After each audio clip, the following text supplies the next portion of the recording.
Oke,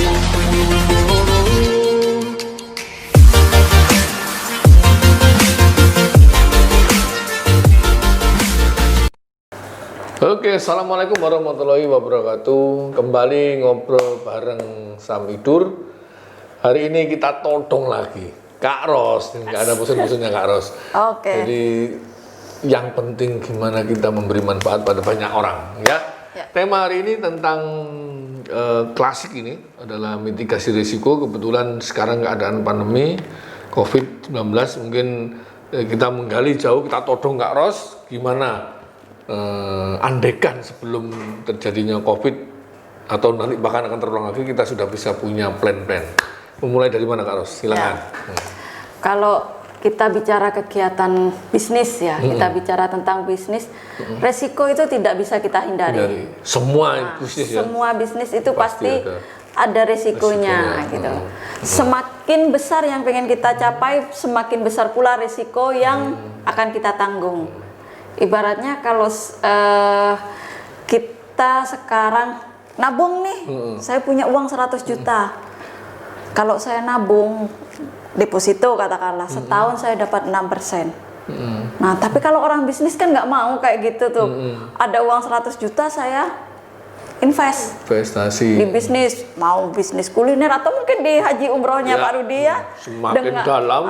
Dengan harapan nanti saya bisa dapatnya bukan 6% kayak waktu di bank, tapi bisa 100%, 200% atau bahkan 300%.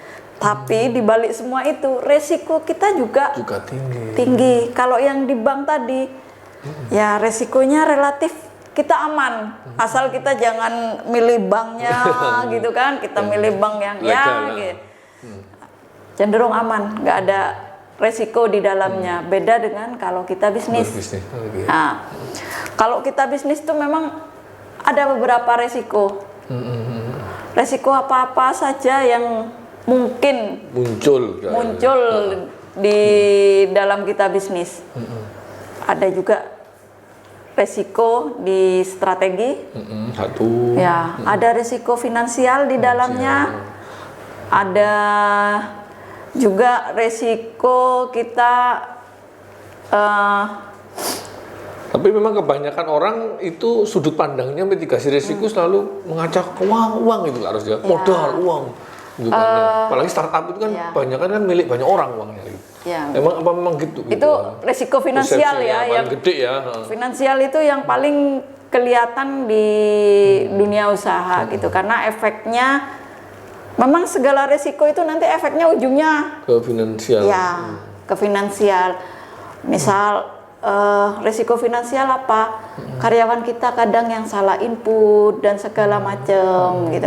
Kalau untuk resiko-resiko finansial yang seperti ini, kita bisa mensiasatinya dengan gimana SDM kita itu lebih terlatih gitu. Ada yang resiko juga akhirnya nanti bisa ke finansial, tapi resikonya dari sisi kepatuhan.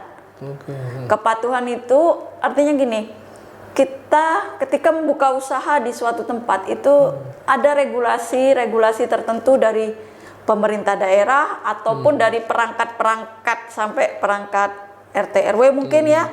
Nah, di mana kita melanggar, berisiko kita ditutup, akhirnya finansial kita kena gitu.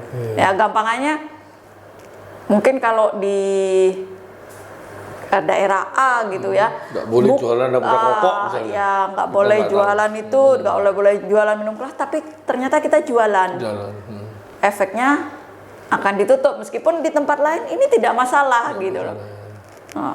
Ada jam buka tutup yang kadang mungkin kita langgar. Nah, itu kepatuhan seperti itu yang harus juga kita perhatikan, jangan sampai nanti akibat kita lalai akhirnya finansial kita yang kena. Jadi di depan sebenarnya yang saya pahami ketika bisnis model dilakukan, setelah itu semua juga harus di cover mitigasi risikonya kan, gitu. Terus kira-kira menurut Kak Ros nih, yang paling besar nih resiko yang harus dihadapi itu memang apa? Memang keuangan ya, selalu ujungnya ke sana, atau memang robohnya perusahaan itu karena finansial atau? Ya, kalau finansial gini, sebenarnya finansial itu kita itu kadang tidak bisa mempertahankan arus kas. Nah, tidak bisa mempertahankan arus kasnya. Kan maunya kita itu uang yang masuk ke kita itu banyak, yang keluarnya dikit-dikit aja deh kalau bisa gitu kan. Itu kapitalis kan? Jangan kebalik gitu loh, yang masuk ke Itu kapitalis kita ya? kecil, yang keluarnya kayak air bah. Itu kadang kalau kita berbisnis, apalagi bisnisnya itu yang kalau kita mengenalnya namanya B2B, business to business, antara perusahaan dengan perusahaan, itu pembayarannya sering kali tidak hari ini saya antar, hari ini saya dibayar. Tapi bisa 30 hari, 3 bulan bisa bahkan. ya sampai 90 hari. Nah, di situ gimana kita mengatur uang cash kita, berapa modal yang sebenarnya saya butuhkan. Karena ketika kita anggaplah saya dapat paymentnya 30 hari, satu bulan ke depan. Berarti barang yang saya kirim di bulan Januari itu saya akan dapat pembayaran di bulan Maret, katakanlah seperti itu. Nah, tapi sebelum saya dapat pembayaran di bulan Maret, bulan Februari ini saya nggak boleh putus loh, saya tetap harus mengirim barang. Bahkan Maret pun mungkin kalau dia bayarnya di tanggal 10, tanggal 1 ke 10 juga saya nggak boleh Itu saya alami Kak Ros. Kalau di dunia umroh itu juga sama sebenarnya. Ya. Kan payment hotel itu duluan. Loh, jamaahnya berangkat 2 bulan kemudian. Artinya paymentnya itu. Terus memang adakah rumusan Kak Ros untuk cadangan risikonya itu berapa persen atau itu ada sistem? Kalau angka bakunya itu tidak ada ya? gitu. Tapi, angka bakunya tidak ada. Tapi kalau untuk teman-teman itu saya sarankan kalau memang belum benar-benar Anda kuat pondasinya, jangan ngambil utang. Utang ya, bukan dalam kurung pinjaman ya. Pinjaman. Tapi lebih baik kita berbagi, sharing. Lebih baik kita cari investor. Yang sebenarnya risknya sama-sama, yang resikonya sama-sama. Kalau untung kita bagi, kalau rugi di situ ada ketentuannya seperti apa gitu loh. Karena ya mungkin kalau saat ini kan teman-teman ini udah sama-sama nih kita ngalamin gitu ya. Kita ngalamin saat ini uang udah kadung masuk. Tiba-tiba kita terhenti di tengah jalan ya, sebenarnya ini kan nggak pernah terbayangkan Kak Ros. Berarti dulu kalau kita tarik sebelum masa Covid ini, teman-teman tidak pernah memikirkan bahwa kejadian yang luar biasa ini berakibat kepada menggerus semua itu. Ya. Nah, kedepannya gimana Kak Ros? Apa kita merubah sistem cadangan risikonya? Ya. Dengan rumusan kejadian ini. Dengan kejadian ini membuat kita semakin melek ya, semakin melek. Kalau dulu cadangannya itu berapa? Kalau berapa kali lipat atau kadang kita punya sampai 3 kali aja kita udah merasa wah aman saya gitu. Kalau sekarang mungkin teman-teman akan berpikir untuk menyediakan dana itu sampai 1 tahun. 1 tahun. Dulu kita kan cuma 3 bulan kan gitu kan, cadangan itu 3 bulan. 6 bulanan, setahun. Kalau udah 6 bulan itu udah kaya banget gitu kan ya, usahanya udah stabil gitu. Ini nasihatnya Kak Ros gimana dengan seperti Covid ini? Artinya next time itu rumusan cadangannya ya kalau memang ideal. Ya idealnya sekarang kayaknya kita harus bergerak ke angka 12 bulan. Ke angka 12 bulan gitu loh. Dan ya seperti saya tadi sampaikan, jangan sampai kita lengah ketika kita mempunyai tagihan. Kadang nagih itu susah kadang. Butuh teknik tersendiri. Butuh sesuatu lah ya. Butuh sesuatu gitu loh. Biar yang ditagih mau bayar gitu. Ya kan karena kondisi seperti sekarang saya yakin yang berhutang ke kita bukannya tidak mau bayar juga gitu loh. Tapi mungkin ada sesuatu yang harus mereka prioritaskan karena kalau kita ibaratkan gigi ya kayak mesin gigi gitu, putarannya mungkin mereka cukupnya di angka 5 atau di angka berapa, sekarang tiba-tiba terhenti di angka 2 gitu. Jadi untuk bisa smooth berputar kembali itu kan semua kita sama-sama membangunnya dari awal. Sekarang ini kita start kita sama nih sama nol semua kan, ya. artinya kan itu, dan tidak pernah terbayangkan yang jadi persoalan itu. Nah, kembali ke mitigasi risiko yang khas sekarang ini, teman-teman mahasiswa mungkin yang akan masuk ke startup, bentar lagi ini banyak lulusan nih. Kira-kira produknya sudah mulai diincar. Tadi saya diskusi sama Cak Tibi dari iPost sudah mengatakan bahwa tetap harus kita fight menjadi seorang entrepreneur. Ya. Cuman pilihannya ketika COVID itu apa-apa gitu loh. Nah, menurut Kak Rosni, kembali saya bilang cadangan itu bentuknya kayak apa idealnya? Kalau memang itu konsepnya startup kan memang kepemimpinan bersama ya. Itu berarti jumlah investasi itu yang Kak Ros bilang berarti cadangannya harus 12 bulan. Jadi angka di keuangan itu harus up-nya seperti itu ya. Ya. Ini kan kalau kita bicara titik ideal untuk saat ini, seberapa ini cadangan kita gitu loh. Tapi kan menuju ke titik ideal ini yang nggak mudah. Kita harus melalui tahapan-tahapan tadi, segala resiko yang ada di depan kita harus kita hadapi. Nah, seperti itu. Kalau untuk teman-teman yang startup gimana? Mulai dari sekarang silakan kita bergerak gitu. Kita bergerak ya resiko memang akan ada gitu. Tapi saya untuk teman-teman yang baru mulai, tolong Anda mulai mencatat semua transaksi yang ada. Dan menghitung lebih besar itu ya. Katakanlah misalnya kita mau bikin produk donat super yang modalnya misalnya dengan 100 juta. Sekarang tidak lagi harus bunyi 100 juta, berarti bisa 300 juta karena harus cadangan suplai yang terlambat itu. Apa begitu maksudnya, Karos? Mitigasinya itu di sisi keuangan. Kalau dari sisi keuangan, modal cadangannya itu. Modal cadangan itu biasanya akan bergulung. Dia bergulung. Kan ini Karos, sorry tak potong. Ini kan sampai sekarang kan tidak ada kepastian nih. Sampai ini sekarang bulan Juli, mungkin bisa sampai Desember itu. Ya. Dan ketika bisnis yang baru jalan atau saat ini kita mau tekuni gitu, kebetulan saya mau startup nih, masuk ke dunia bisnis namanya healthy food itu. Kira-kira nasihat Kak Ros itu di mitigasi risiko itu apa saja yang harus kita siapkan? Satu, keuangan. Ya itu termnya. Kalau kita ngomong risiko itu, yang pertama kita ngomong strategi. Strateginya dulu. Strategi apa? Kalau strategi kita tidak matang, bisa jadi itu adalah sumber resiko pertama yang akan kita hadapin. Oke, tidak hanya keuangan, strategi dari produknya itu. Seperti apa? Strateginya apa yang mau kita? Orang jualan donat itu banyak gitu loh. Mungkin kalau kita jalan setiap perempatan atau ada itu donat. Kita ketemu tuh yang donat gitu, mulai yang bolong tengah atau enggak gitu kan. Kita masuk ke mall ketemu itu donat, enggak cuma satu counter gitu, tapi strategi kita apa gitu. Yang mau kita bidik dan segala macamnya apa dari sebuah produk donat ini. Terus yang selanjutnya juga yaitu tadi saya bilang regulasi apa yang ada di situ. Apakah dari pemerintah setempat?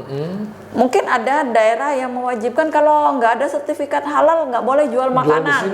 Nah, kan berarti kita harus ikut. Kalau kita memang strategi saya harus masuk ke sana, berarti saya harus follow regulasi itu. Ya. Dari sisi operasional juga saya pengen nih bikin donat ini gitu loh. Tapi SDM kita seperti apa nanti yang akan kita hire untuk ngerjain donat dan segala macamnya gitu. Dan sistem penjualan donatnya ya balik lagi nih finansialnya, resiko finansial yang akan kita hadapi. Donat ini saya mau jualnya seperti apa? Apa saya mau jual putus? Kalau Pak Rudi mau ambil 10, saya antar 10, Pak Rudi bayar ke saya 10. Atau saya sistem titip, konsinyasi. Saya antar ke Pak Rudi 10, nanti sore Pak Rudi ngabarin donatnya habis 6 atau habis berapa. Ada risiko di situ juga. Di situ ada risiko. Tapi kalau yang tadi yang pertama, kalau Pak Rudi pesan 10, saya antar 10, mungkin Pak Rudi tidak akan order 10 ke saya gitu kan. Karena nggak yakin kalau 10 bisa dihabiskan gitu. Volumenya lebih kecil kan. Jadi ini ada beberapa resiko yang memang harus dihadapi. kita hadapi. Lihat lagi strategi kita mau seperti apa gitu. Ini donat ya, belum haji umroh yang besar. Gitu. Nah itu saya bilang kan, berarti kan karakternya selalu berbeda. Iya. Berarti berarti menurut Kak Ros nih, mitigasi resiko akan mengikuti besaran transaksinya. Kalau dibilang peribahasa, intan itu ya di dalam lautan yang dalam. Ya. Mau ngambil intan itu butuh perjuangan dan gitu. Tapi kalau kita nggak mau ngambil juga ya nggak dapat intan gitu ya. Kalau kita nggak bergerak, jangankan intan, ikan pun kita nggak akan dapat gitu kan. Ya, memang kalau kita ingin mencapai sesuatu yang besar, itu resikonya juga akan besar. Tapi kalau kita tidak mulai, ya kita akan di titik nol itu terus gitu. Berarti kan harus mengambil keputusan untuk itu ya. Karena memang semua bisnis pasti ada resiko. Pasti ada resikonya. Itu kalau pengalaman Kak Ros, resiko-resiko tadi itu bisa di database-kan nggak, digitalkan gitu, disimulasikan dalam bentuk, bisa nggak Kak Ros? Dalam bentuk angka-angka statistik atau? Seperti gini, setiap bisnis itu unik. Pasti berbeda ya. Ada sisi-sisi seninya juga gitu. Meskipun orang bisnis itu katanya orang yang nggak nyeni ya, ternyata di dalam kita menggeluti bisnis itu ada seninya juga ada gitu seninya. loh. Dan bisnis itu berapa persen karena orang ya, human. Ya. Human kalau kita bicara tentang bisnis di bagian yang lain kita ada mengenal people, place, price, produk, equipment. Itu kalau menurut saya memang people itu paling penting. Itu paling penting ya. Ya, orang itu yang pertama. Semua kita bisa lakukan gitu loh. Tapi kalau people ini susah kita merubahnya. Jadi juga jangan sembarang cari orang ya, cari mitra, karena risiko tinggi juga di situ. Resikonya tinggi di situ. Lah sekarang kalau kita masalah duit gitu kan, kita masih bisa cari investor gitu. Equipment, ya. Masih bila beli yang terbaik. Equipment. Atau kita pengen punya gedung tempat sekantor saya harus tempatnya di tempat yang mewah di kota ini gitu. Masih ada solusi untuk beli. Ada solusi gitu loh. Kalau saya tawarkan kerjasamakan dengan orang lain atau dan segala macamnya, harusnya saya bisa dapat ke situ gitu loh. Tapi kalau hubungannya sama people gimana? Mau kita ganti sama siapa gitu kan? Harus sama people juga gitu. Itu yang sering kali terjadi berantakan ya di antara sesama bisnis gitu. Karos, oke. Mitigasi resiko berarti semua itu tergantung bisnisnya masing-masing. Ya.